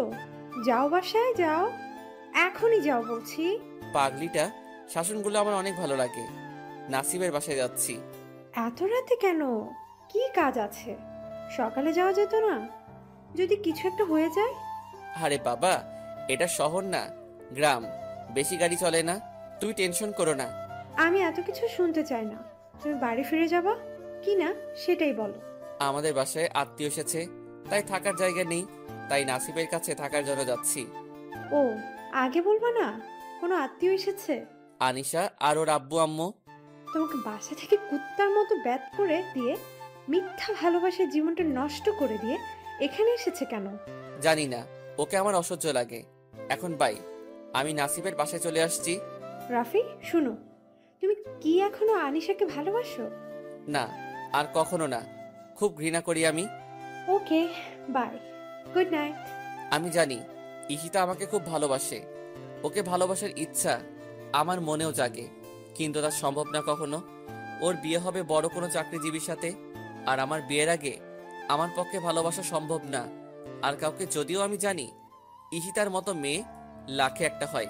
এই একটা পাওয়ার ভাগ্য নিয়ে আমি জন্মাইনি। আমি নাসিবের কাছে আসলাম। কে এসেছে রে? আনিশা আর চাচা চাচি। কি বলিস? কখন এসেছে? জানি না। আমি কাছ থেকে বাসায় ফিরে দেখি ওরা আমাদের বাড়িতে। এখন এসেছে? আমাকে ঢাকায় নিয়ে যেতে। তা তুই কি যাবি? তোর কি মনে হয় এত কিছুর পরও আমি ওদের এখানে যাব? আমরা দুই বন্ধু অনেকক্ষণ গল্প করতে করতে ঘুমিয়ে গেলাম। ফজরের আজানে ঘুম ভাঙলো। নাসিবকে ডাকিয়ে উঠিয়ে দুইজনে নামাজ পড়তে আসলাম। নামাজ পড়ে একটু হাঁটাহাঁটি করে আমি আমার বাসায়, নাসিব ওর বাসায় চলে গেল। আমি বাসায় গিয়ে দেখি আনিশা বাসার সামনে দাঁড়িয়ে আছে। আমি ওকে দেখেও না দেখার ভান করে চলে আসতেছি। রাফি, আমি না শোনার ভান করে চলে আসছি। তানিশা আমার পিছু পিছু আসলো। বড় আম্মু, বড় আম্মু। মা বল। রাফিকে বলো না আমাকে গ্রামটা ঘুরিয়ে দেখা, এখানে সকালটা ভালো লাগছে। রাফি, তুই কি কানে শুনতে পাচ্ছিস না? যা ওকে ঘুরিয়ে দেখা। আসুন। আনিশা আমার সাথে সাথে হাঁটছে, দুইজনে চুপচাপ হাঁটছি। ওয়াও, অনেক সুন্দর পাখির দলগুলো। আমি চুপচাপ হাঁটছি, আনিশা পিছে গেছিল, তাই দৌড়ে এসে আমার হাত ধরলো। এত জোরে কেউ হাঁটে? আমি হাত ঝটকা দিয়ে নিজের হাতটা ছাড়িয়ে নিলাম। আমি তোমাকে ভালোবাসি আর তোমাকেই বিয়ে করব। আমাকেও তোমাকে ভালোবাসতে হবে। আমি আর বোকা নই। বৃষ্টি আগে আর পরে আকাশ এক থাকে না। আমি বেঁচে থাকতে ও আপনার মতো নির্লজ্জ নিচু মনের মেয়েকে বিয়ে করব না। একটা নারী সব থেকে শ্রেষ্ঠ সম্পদ হচ্ছে তার ইজ্জত। এটা নিয়েও আপনি থাক বলতে আমার ঘৃণা লাগছে। এই মনে ভালোবাসা নেই। আপনি চলে যান, এটাই ভালো হবে। আমি তো বলছি ভুল করছি। ভুল তো ভুলেই হয়, ক্ষমা করে দিয়েছি। আজ চলে যাবেন? আমি যাব না। আমি কিছু না বলে হাঁটছি। ওকে গ্রাম ঘুরিয়ে বাসায় আসলাম। বাসায় এসে সবাই একসাথে নাস্তা করলাম। নাস্তা করে আমি আমার রুমে আসলাম। আব্বু বাইরে গেল। আম্মু রান্না করে, ছোট আব্বু আর ছোট আম্মু আমার কাছে আসলো। বাবা রাফি, আমাকে ক্ষমা করে দিও, আমরা তোমাকে ভুল বুঝেছি। আমি কিছু মনে করিনি, আপনারা চিন্তা করবেন না। আমার আব্বু আম্মু এই বিষয়ে কিছু জানে না। ওনারা জানে আমি আপনাদের বাসা থেকে পরীক্ষা দিয়েছি। তুমি ভাইজানের মতোই হয়েছো। আমাদের সাথে চলো বাবা। আর আনিশা ওর ভুল বুঝতে পেরেছে। ও বাচ্চা মেয়ে, বুঝতে পারেনি, মাথা যেটা এসেছে সেটাই করেছে। আমি জানি, আমি কিছু মনে করিনি। আমাকে ক্ষমা করবেন, আমি যেতে পারবো না। বিকেলে আনিশারা চলে গেল। আনিশা অশ্রুসিক্ত নয়নে আমার দিকে তাকিয়েছিল। আমার কিছু করার ছিল না। আমি ওকে একদম বিশ্বাস করতে পারি না, কারণ বিশ্বাস করে ঠকেছি।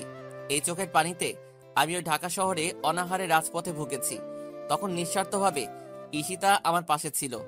না হলে আজ আমার লাশ অথবা আমাকে কোনো গলিতে পড়ে থাকতে হতো। আমি ফিরে আসতে পারতাম না। আমার চোখেও পানি চলে আসছে। চোখ মুছে বাড়ি চলে আসলাম। আবার আগের মতো দিন চলতে লাগলো। 1 মাস পরে আমি কাজ করছি, এমন সময় ঈশিতার ফোন। হ্যাঁ বলো। কেমন আছো? ভালো, তুমি? ভালো। কি করো? কাজ করতেছি। তুমি? বসে আছি। তুমি কাজ করো, রাতে কল দিব। আচ্ছা। রাতে ঈশিতা কল দিল। খেয়েছো? তুমি? কাল তো আমাদের রেজাল্ট দিবে।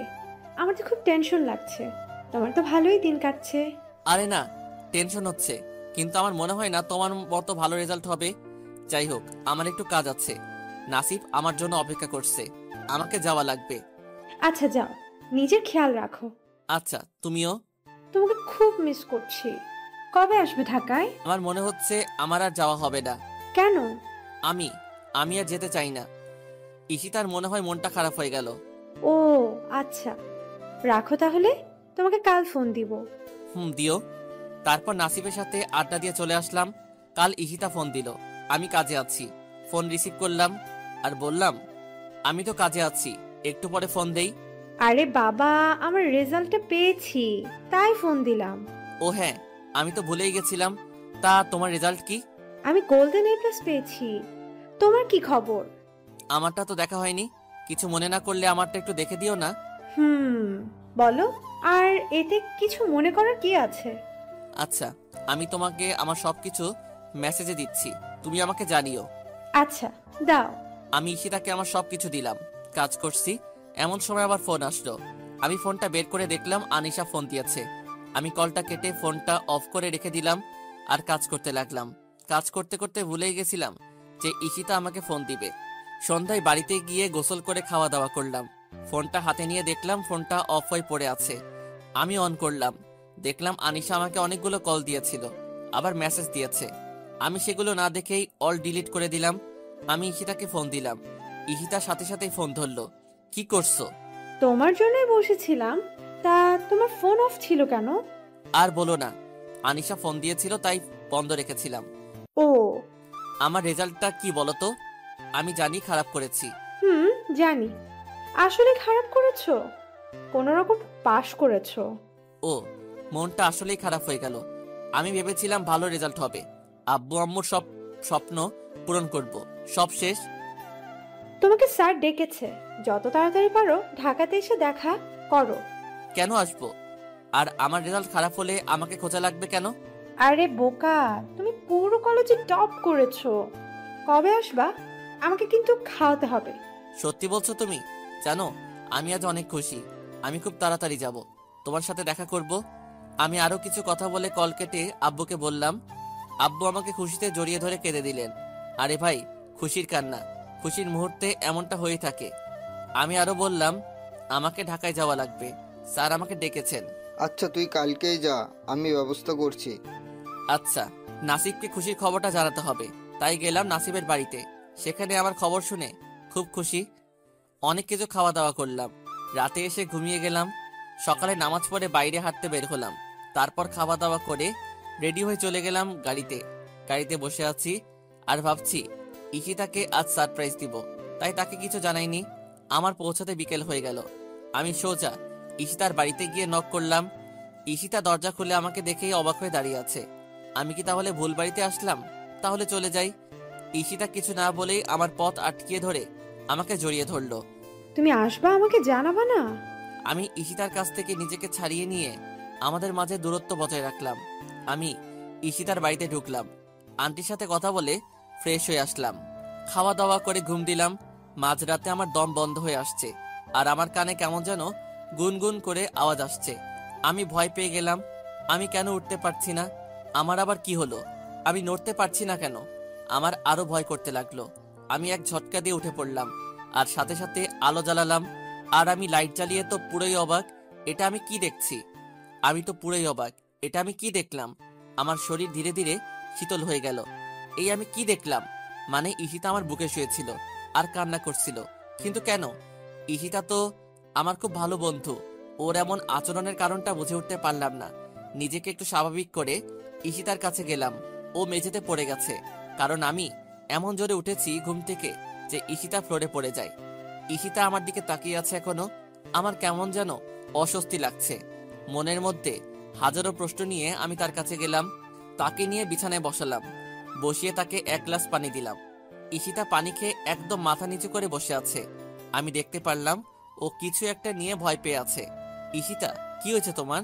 আর কখন থেকে তুমি এই ঘরে আছো? ঈশিতা চুপ করে বসে আছে।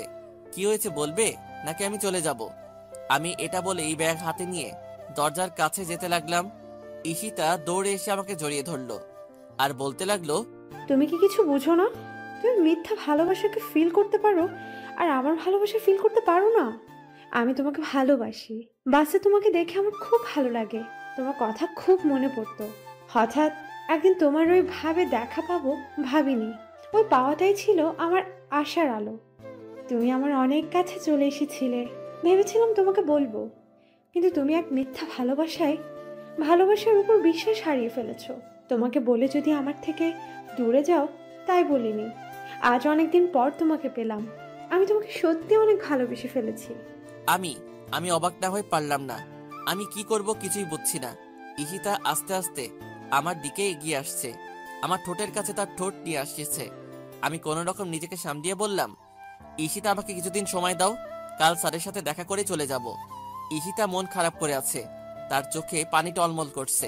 আচ্ছা, কাল তাহলে আমাকে সারা দিন দিতে হবে। আমি একটা দিন শুধু তোমার হতে চাই। আমি কিছু একটা ভেবে বলে দিলাম, ওকে। সকালে ঈশিতার ডাকে ঘুম ভাঙলো। আমি উঠে গোসল করে নিচে নামলাম। খাওয়া দাওয়া করে আমি আর ঈশিতা বের হলাম। প্রথমে গেলাম কলেজে। সেখানে স্যারের সাথে দেখা করে জানতে পারলাম প্রিন্সিপাল স্যার আমাকে ডেকেছেন। আমি গেলাম। স্যার, আসতে পারি? আসো। আসসালামু আলাইকুম স্যার, কেমন আছেন? ভালো আছি। তোমাকে যে কারণে ডেকেছিলাম। এটা বলেই ড্রয়ার থেকে একটা কিছু বের করলেন আর আমার হাতে দিলেন। আমি নিলাম, দিয়ে দেখি একটা ফর্ম। স্যার, এটা কিসের ফর্ম? প্রিন্সিপাল স্যার বলল, তোমাকে স্কলারশিপ দেওয়া হয়েছে কলেজ থেকে। আমাদের মনে হয় তুমি জীবনে ভালো কিছু করতে পারবে, তাই তোমাকে কলেজ থেকে কানাডায় পাঠানোর সিদ্ধান্ত নিয়েছি। যেতে 2 লাখ টাকা লাগবে। আমরা সবাই মিলে তোমাকে 50,000 টাকা দিতে পারবো, আর বাকিটা তোমাকে ম্যানেজ করতে হবে। ধন্যবাদ স্যার, আমি আপনার উপর চিরকৃতজ্ঞ থাকব, কিন্তু আমি বা আমার পরিবার এতগুলো টাকা ম্যানেজ করতে পারবো না। আমাকে মাফ করবেন স্যার। এটা বলে স্যারের হাতে ফর্মটা দিয়ে বাইরে চলে আসছিলাম। রাফি, দাঁড়াও। আমি দাঁড়ালাম, দেখলাম স্যারের সাথে কি কথা বলে। স্যারের হাত থেকে ফর্মটা নিয়ে আমাকে নিয়ে কলেজ থেকে বের হলো। আমি কিছু বলি নাই। সারা রাস্তায় দেখলাম ঈশিতা একটা সুন্দর জায়গায় নিয়ে আসলো। আসলে এই জায়গাটা খুব সুন্দর। আমাকে কোনো কথা না বলে সে বসলে একটা জায়গায়। আমি কিছুক্ষণ দাঁড়িয়ে থাকার পর ঈশিতার পাশে গিয়ে বসলাম। ঈশিতা কিছু একটা ভাবছে। ঈশিতা, তোমার কি হয়েছে? চুপ করে আছো কেন? তোমার কি হয়েছে? আমার কিছু হয়নি। ঈশিতা, তুমি ফর্মটা নিলে কেন? রাফি, আমার একটা কথা রাখবা? বলো। ঈশিতা আমার হাত ধরে বলতে লাগলো, আমি তোমাকে একটা রিকোয়েস্ট করব, রাখবে? বলো। রাফি, তুমি কানাডায় যাও পড়াশোনা করতে, আর ওখানে একবার যেতে পারলে পার্ট টাইম একটা জব করে তোমার চলার খরচটা তুমিই চালাতে পারবে। আর তোমার বাবা মার কথা তুমি একদম চিন্তা করো না, আমি তোমার মা বাবাকে আমার নিজের করে নিব। আর তুমি যতদিন না নিজের পড়াশোনা করে আসছো, আমি তোমার বাড়ি থেকে তোমার মা বাবাকে দেখব। সব ঠিক আছে, কিন্তু আমি এতগুলো টাকা কিভাবে অ্যারেঞ্জ করব? তোমাকে এগুলো নিয়ে চিন্তা করতে হবে না, আর আমি দেখি কি করা যায়। আমাকে ঈশিতা এখন দেশের বাইরে পাঠাবেই। আমি ঈশিতার জোড়াজড়িতে রাজি হলাম। সন্ধ্যায় বাড়িতে গেলাম। ফ্রেশ হয়ে এসে আমার রুমে বসে আছি। এমন সময় ঈশিতা আসলো আমার রুমে। কি করছো? এই তো বসে আছি, আর ভাবছিলাম এতগুলো টাকা পাবো কোথায়। ঈশিতার হাতে কিসের যেন বাক্স ছিল, তা আমার দিকে বাড়িয়ে দিল। আমি দেখি কয়েকটা গহনা আছে। এগুলো কি ঈশিতা, আর আমাকে দেখাচ্ছ কেন? এগুলো আমার বিয়ের জন্য আম্মু আর ভাইয়া তৈরি করে দিয়েছিলেন, আর এগুলো আমি তোমাকে এগুলো দিলাম। এগুলো বিক্রি করলে আমার জানা মতে 1 লাখ টাকা মতো পাবে, আর বাকি টাকাগুলো ম্যানেজ হয়ে যাবে। তোমাকে এত চিন্তা করতে হবে না। ঈশিতা, তুমি এগুলো কি বলছো? এগুলো নেওয়া আমার পক্ষে সম্ভব না। আর তোমার একটা ভবিষ্যৎ আছে, আমি এতটাও স্বার্থপর হতে পারবো না। আর তুমি আমার জন্য এগুলো কেন করছো? রাফি, আমি তোমাকে ভালোবাসি, আর আমার সব কিছু তোমার। আমি জানি তুমি আমাকে ভালোবাসো না, কিন্তু আমার ভালোবাসার জন্য না হয় আমাকে এগুলো করতে দাও। আমাকে মানা করো না প্লিজ। এগুলো বলেই কান্না করতে করতে চলে গেল। আমি তার চলে যাওয়া দেখলাম আর ভাবতে লাগলাম, একটা মেয়ে এতটা কিভাবে ভালোবাসতে পারে। আমি ঈশিতাকে না পেলে হয়তো আমি বুঝতামই না ভালোবাসা কি জিনিস। তুমি সত্যি আমার জীবনে একটা অমূল্য রতন। আমি তোমাকে হারাতে পারবো না। আমি আমার সব দিয়ে তোমার ভালোবাসার মান রাখবো। ঈশিতা, আমিও না তোমাকে অনেক ভালোবেসে ফেলেছি। এগুলো ভাবতে ভাবতেই ঘুমিয়ে গেছি। রাতে মনে হলো আবার কেউ আমার বুকে শুয়ে আছে। আমি জানি এটা কে, তাই আর উঠলাম না। দেখি পাগলিটা কি করে। আমি তো তোমাকে আমার থেকেও বেশি ভালোবাসি, সেটা কি তুমি বুঝো না? জানি বিদেশে গিয়ে আমাকে ভুলে যাবা, ওখানে তো অনেক সুন্দর সুন্দর মেয়ে দেখবা, আমাকে ভুলে যাবে। আমি তোমাকে ছাড়া থাকতে পারবো না। আমি তোমাকে এত ভালোবাসি, আমার ভালোবাসার মানটা একটু রেখো। ঠিক মতো পড়াশোনা করো, করে দেশে ফিরে এসো। কথা দিচ্ছি তোমার সামনে আমি আর কোনো দিনও আসবো না, কিন্তু তুমি যেদিন দেশে আসবা, আমি তোমাকে না হয় দূর থেকে একবার দেখবো। ঈশিতা জানে না আমি ওর সব কথা শুনছি। আমিও ঈশিতাকে জড়িয়ে ধরলাম। আমার পাগলিটা কি আমাকে এত ভালোবাসে, আর আমি আমার পাগলিটাকে ভালোবাসতে পারবো না? আমিও তোমাকে ভালোবাসি। ঈশিতা এবার সত্যি লজ্জা পেয়ে বলল, তুমি ঘুমাওনি বজ্জাত ছেলে? এটা বলেই দিল বুকের মাঝে কিল দিয়ে এক দৌড়। আর আমি বসে হাসতে লাগলাম। আমাকে সত্যি খুব ভালোবাসে। আমি রাতেই আব্বুকে ফোন দিলাম। কিরে, এত রাতে ফোন দিলি যে? কোনো বিপদ হলো নাকি? আব্বু, বিপদ একটা হয়েছে। আম্মুকে একটু ফোনটা দেন তো, আম্মুর সাথে কথা আছে। আব্বু ফোনটা আম্মুকে দিল।